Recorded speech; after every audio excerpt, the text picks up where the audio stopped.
Hi, this is Praveen. Welcome once again to my channel Concept Classes. In this video today we are going to continue our discussion about linear motion. In the previous video we discussed about a graphical representation of motion wherein we represented a distance time relation, velocity time relation on graph, and we saw how the nature of the graph is, right? In this video we will discuss about the three important equations of motion. So let's get started. Before we start the discussion on equations of motion, let's do a quick recap on what we discussed in last video. In the last video we discussed about a displacement time graph, that if the nature of the graph is a straight line, then that means that the motion is uniform, and if the graph is parallel to time axis, that means the body is at rest. And if we find the slope of the graph in this displacement time graph, we get the velocity of the object. And in the velocity time graph, if the nature of the graph is a straight line, that means the motion is non-uniform with an uniform acceleration. And if it is parallel line to time axis, that means the motion is uniform. And similarly, when we find slope of the graph in velocity time graph, that will give acceleration of the object. And if we find area of the graph, that will give displacement covered by the object. And finally we discussed about acceleration time graph, in which a straight line represents that the body is moving with non-uniform acceleration, and a parallel line graph to time axis shows that the body is moving with uniform acceleration. And if we find the area of the graph in acceleration time graph, that gives the change in velocity of the object. So now let's discuss about those three important equations of motion. There are three equations of motion when a body is moving with a uniform acceleration. So if there is a non-uniform motion and the body is moving with a uniform acceleration, then we have three important equations. The first one says v is equal to u plus at.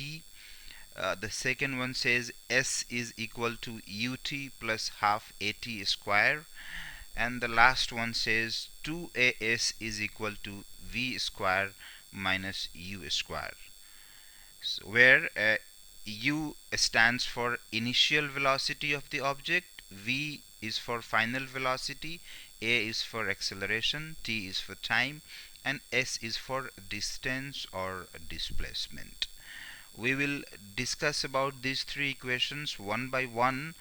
The first one, which is v is equal to u plus at, that is called velocity time relation, wherein if we are given with the initial velocity, time, and acceleration, then we can find the final velocity, or vice versa.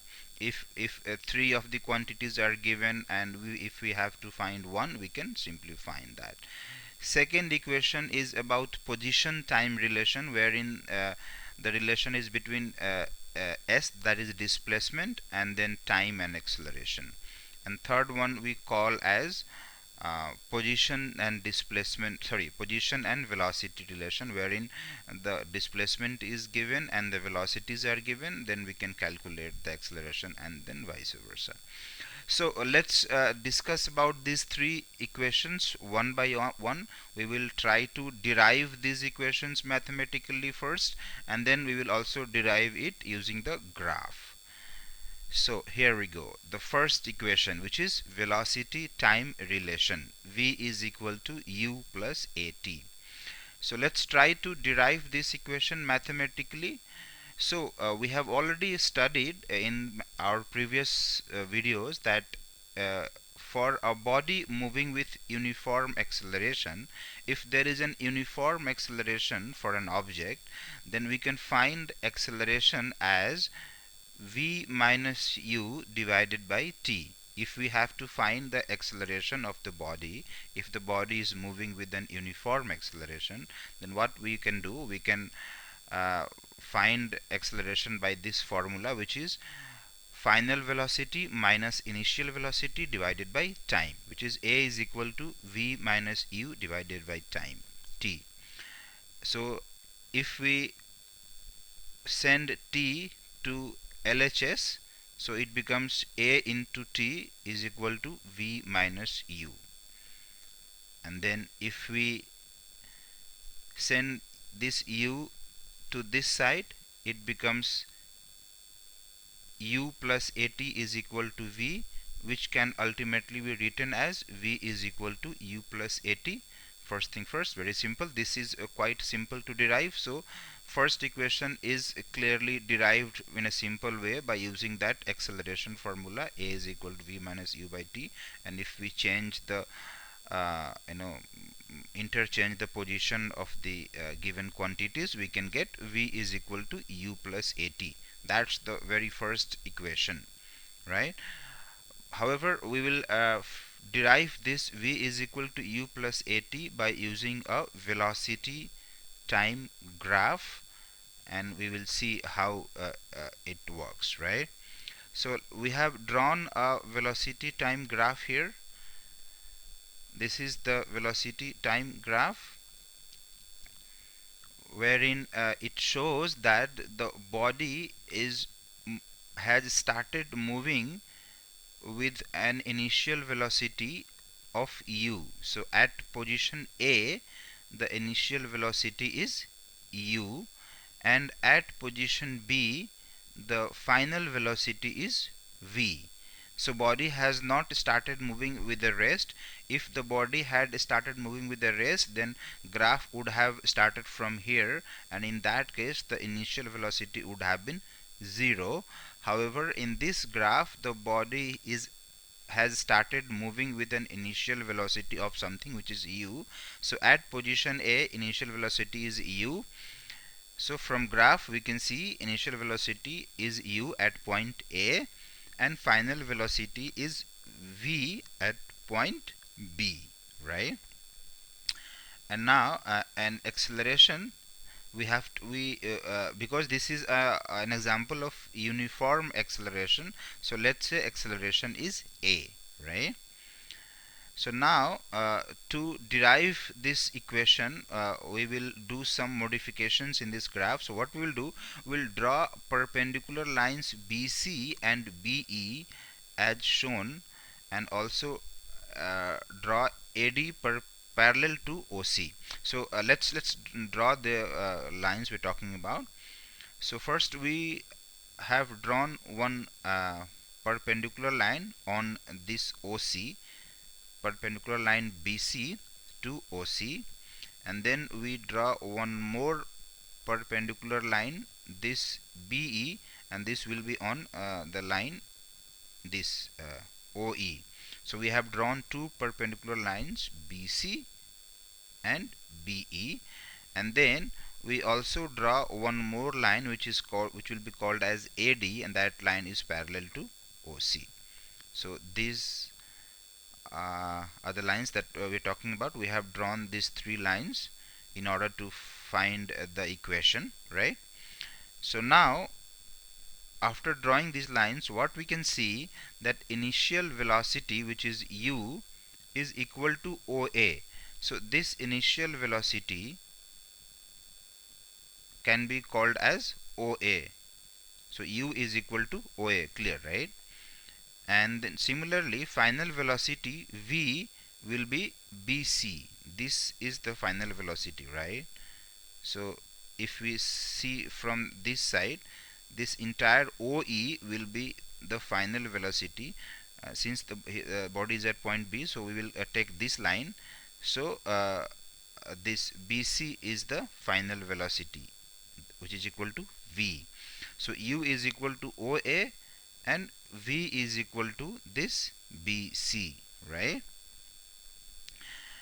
So if we have to find the change in velocity, we know that change in velocity is equal to final velocity minus initial velocity. So final velocity is BC, and initial velocity is OA.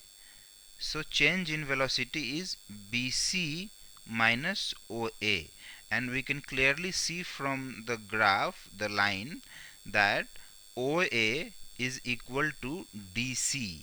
So we can say that BC minus DC is equal to change in velocity, because BC minus OA and OA is equal to DC, so it can be said as BC minus DC, which is ultimately equal to BD, right? So BC minus DC is equal to BD. So that is change in velocity, right? And time, the total time taken, which is T, is equal to this OC. This OC is T, that is total time taken, or it can also be called as AD, because OC and AD are equal. So these are the things that we can already see in the graph. Now we already know that in a velocity time graph, if we find the slope of the graph, what we get? We get acceleration. So this is the velocity time graph, and if we find the slope of this graph, it will give the acceleration of this object, right? So how would we find slope here? Slope will be equal to this BD divided by AD. Slope will be BD, the ratio of vertical change divided ratio of vertical change and horizontal change. So vertical change is AE, which is actually BD, and horizontal change is AD. So if we have to find the slope of the graph, it will be BD upon AD.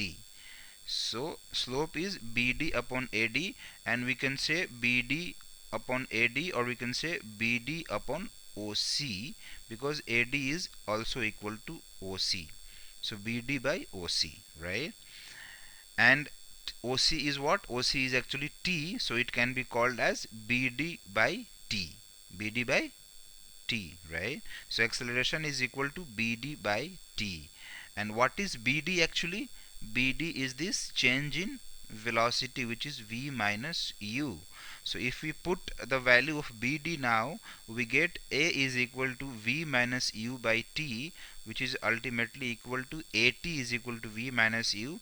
And if we interchange the positions, we get V is equal to U plus AT, and that is how we get our first equation using the graphical method, right? Now let's come to the second equation, which is called as position time relation. uh, uh, the second equation, which is S is equal to ut plus half at square. First we will try to derive this equation using mathematically.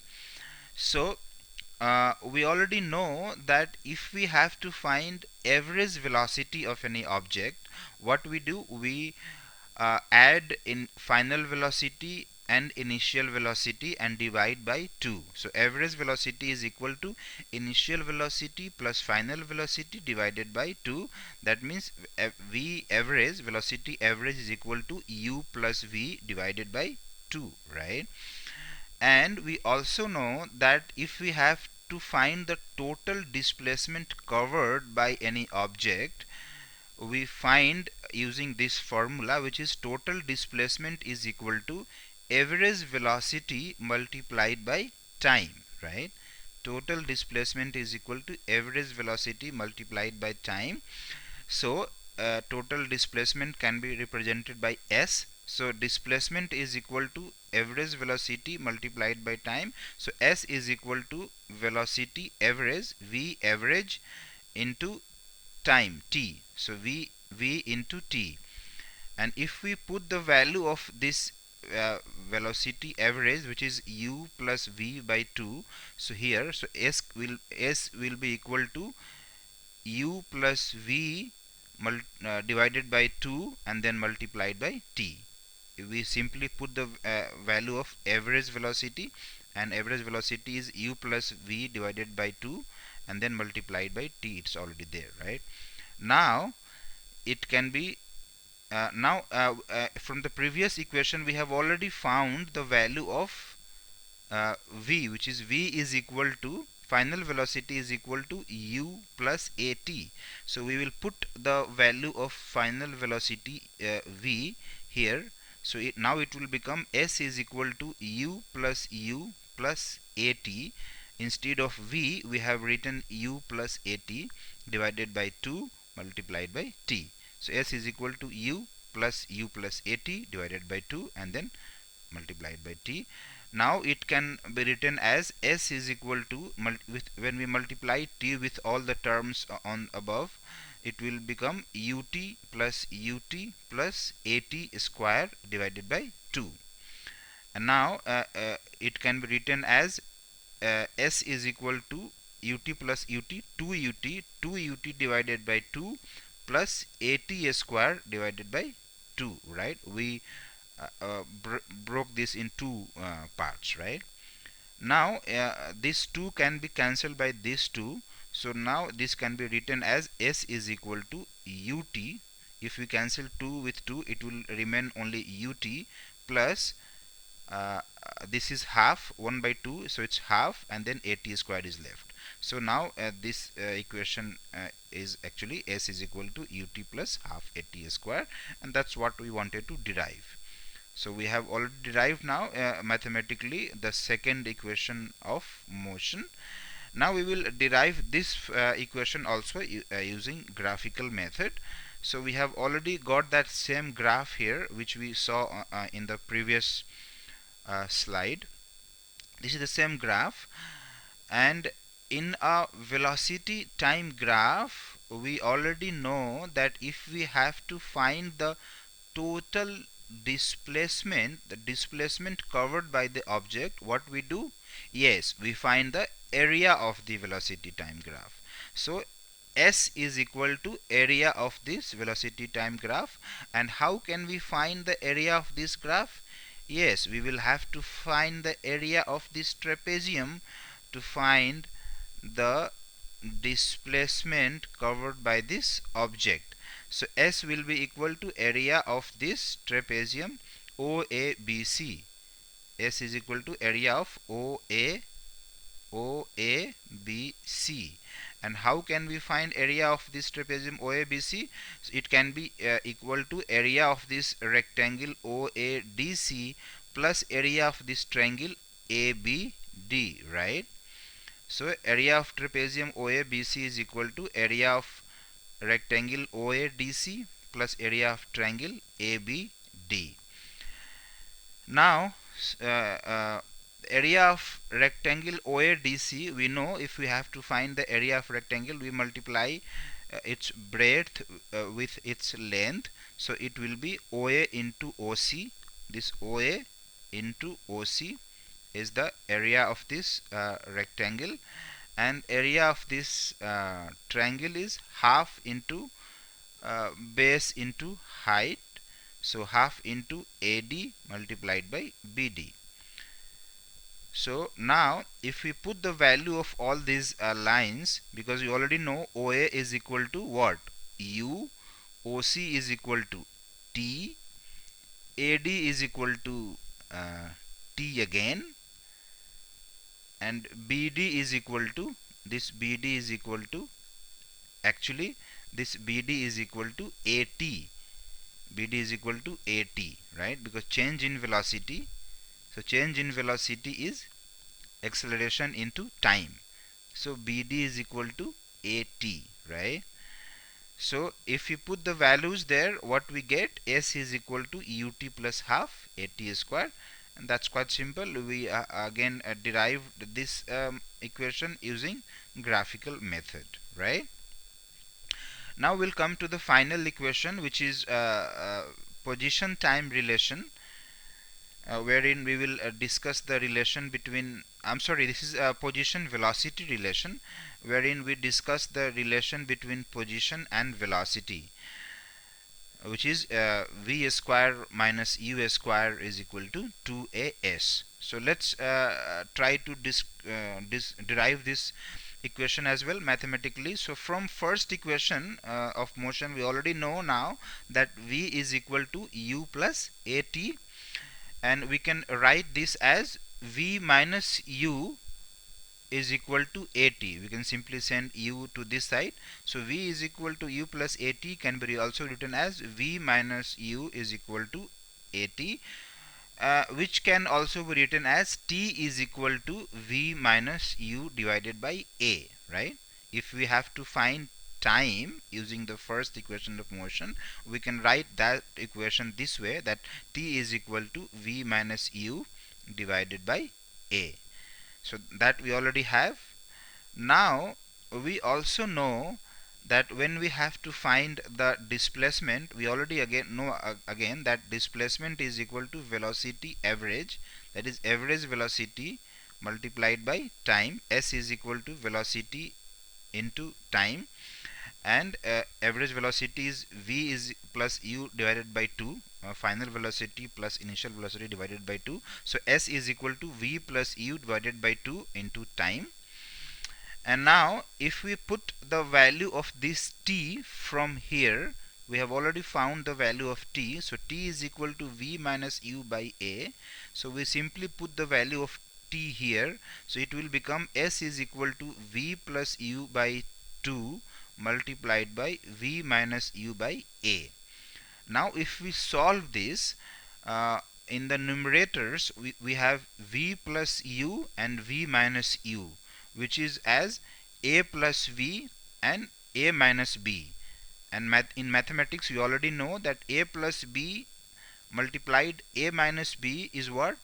Yes, you are right. A plus b multiply a minus b is equal to a square minus b square. So here it will become S is equal to v square minus u square, and in denominator we have 2a, so it is 2a. Now if we send 2a to this side, it will become 2as is equal to v square minus u square, and that is what our third equation is, which is 2as is equal to v square minus u square. Now once again let's try to find this equation using a graph.